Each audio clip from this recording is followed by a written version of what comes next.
नमस्कार, मैं हूं साहिल जोशी। मुंबई तक पर कोरोना बुलेटिन में आपका स्वागत है।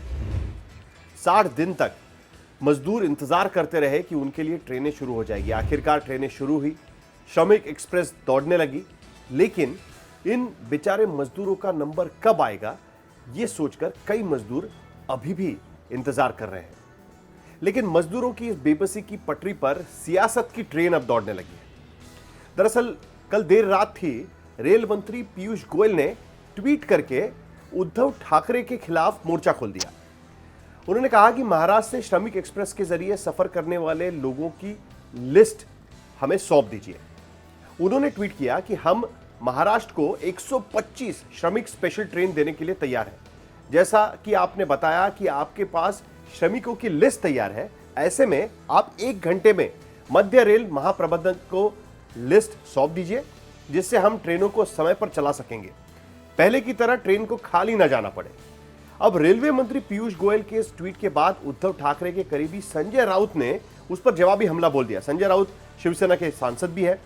संजय राउत ने ट्विटर का ही सहारा लिया और लिखा, महाराष्ट्र सरकार ने रेलवे को श्रमिकों की लिस्ट सौंप दी है, लेकिन मैं रेल मंत्री पीयूष गोयल जी से निवेदन करना चाहता हूं कि मजदूरों को ले जा रही ट्रेन अपनी मंजिल पर सही पहुंचे, ना कि गोरखपुर जाने वाली ट्रेन ओडिशा पहुंच जाए। उद्धव सरकार का दावा है कि पैसेंजर की लिस्ट 1-2 दिन पहले मुहैया कराने का जिक्र एमएचए यानी होम डिपार्टमेंट की गाइडलाइंस में ही नहीं है। बावजूद इसके उन्होंने लिस्ट थमा दी है। उद्धव ठाकरे ने कहा कि यह राजनीति का टाइम नहीं है। महाराष्ट्र में बड़ी संख्या में श्रमिक रहते हैं जो घर लौट रहे हैं।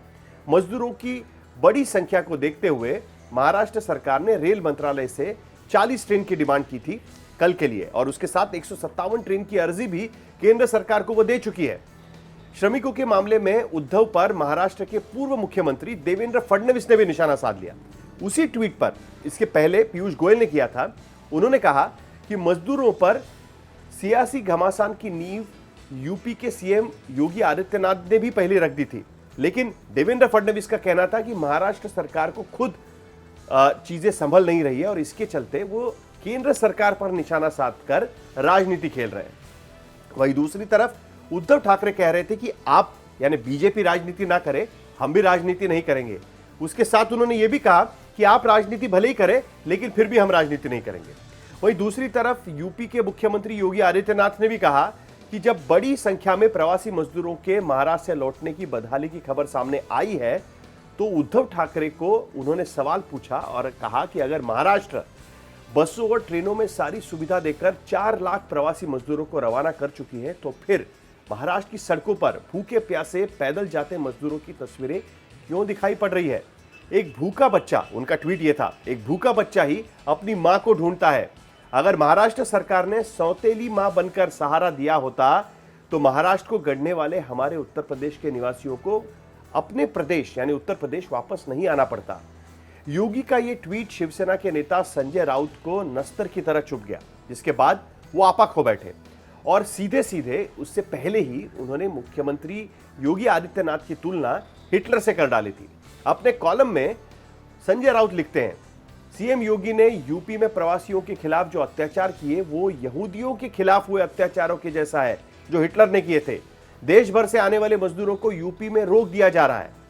अब सवाल प्रवासी मजदूरों के घर लौटने का है, लेकिन जिस तरीके से नेता इस पे सियासत कर रहे हैं उससे साफ नजर आता है कि प्रायोरिटी या प्राथमिकता वो मजदूर नहीं है तो राजनीति ही है, और कोरोना के समय भी यह राजनीति पर लगाम नहीं कसा जा रहा।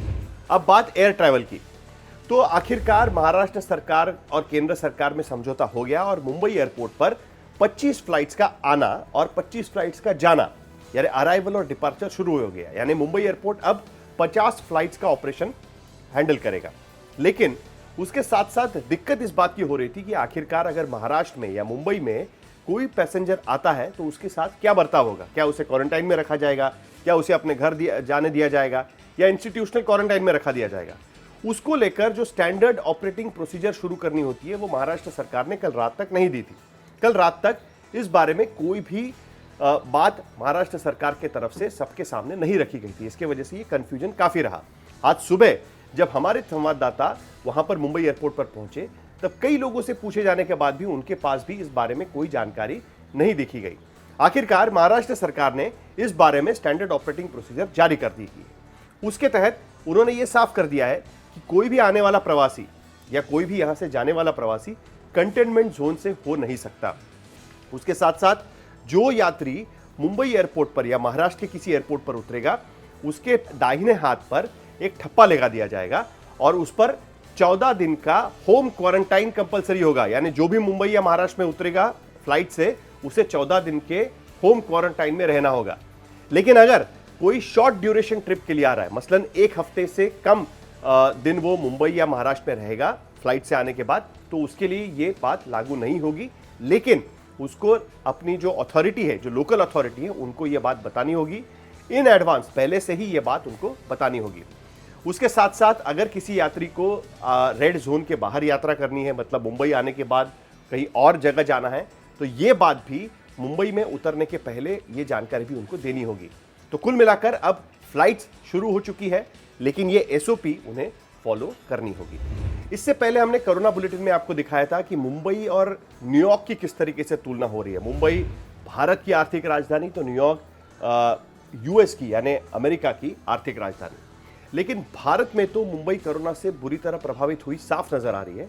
लेकिन अब मुंबई पूरी दुनिया के सभी शहरों के मुकाबले कोरोना का सबसे बड़ा हॉटस्पॉट बनता जा रहा है।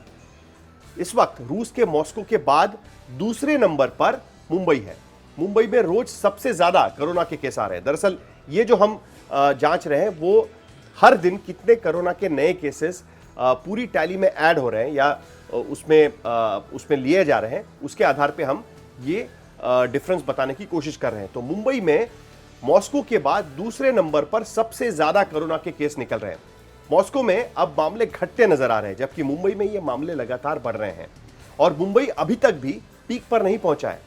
मुंबई की 0.22% आबादी कोरोना की चपेट में आ चुकी है, यानी 0.22% आबादी इस वक्त मुंबई की कोरोना के चपेट में आ चुकी है। भारत में कोरोना से 1/4 मौत सिर्फ मुंबई से हो रही है। मई के मध्य से मुंबई न्यूयॉर्क से ज्यादा केस रिकॉर्ड कर रही है, यानी हर दिन नए केस आने का सिलसिला मुंबई में न्यूयॉर्क से ज्यादा है। न्यूयॉर्क में सबसे ज्यादा केस 6,504 6 अप्रैल को आए थे, जबकि मुंबई में सबसे ज्यादा केसेस 22 मई को 1751 केस दर्ज हुए थे। यानी अभी पीक पर पहुंचने में मुंबई को काफी समय लगेगा। न्यूयॉर्क की आबादी मुंबई के मुकाबले 3/4 है। दो और शहर जो जनसंख्या में मुंबई से समानता रखते हैं, वो है मॉस्को और ब्राजील का साओ पाउलो। दोनों की आबादी 12 मिलियन से ऊपर है और दोनों ग्लोबल हॉटस्पॉट बने हुए हैं। 22 मई को मुंबई में दर्ज हुए 1751 कोरोना केस मॉस्को के बाद दूसरे नंबर पर पूरी दुनिया में सबसे बड़ा आंकड़ा था, जबकि मॉस्को में रोज केस अब घटते जा रहे हैं, जबकि मुंबई में लगातार ये आंकड़ा बढ़ता जा रहा है। अगर साओ पाउलो से तुलना करते हुए 7 दिन का औसत निकाले तो मुंबई में ज्यादा केस दर्ज हुए हैं। इस ट्रेंड के हिसाब से माना जाए तो मुंबई जल्द ही इन दोनों शहरों से ज्यादा केस दर्ज करेगा। पर एक आंकड़ा मुंबई के लिए बहुत ही राहत देने वाला है। मुंबई में अब तक कोरोना से 988 मौतें हुई है, जबकि साओ पाउलो में 3,352 और मॉस्को में 1,867 से ज्यादा लोग कोरोना की वजह से दम तोड़ चुके हैं। मुंबई के सामने एक सबसे बड़ी चुनौती मानसून के रूप में भी आ रही है और कोरोना के केस और बारिश मुंबई की राह आसान नहीं कर सकते।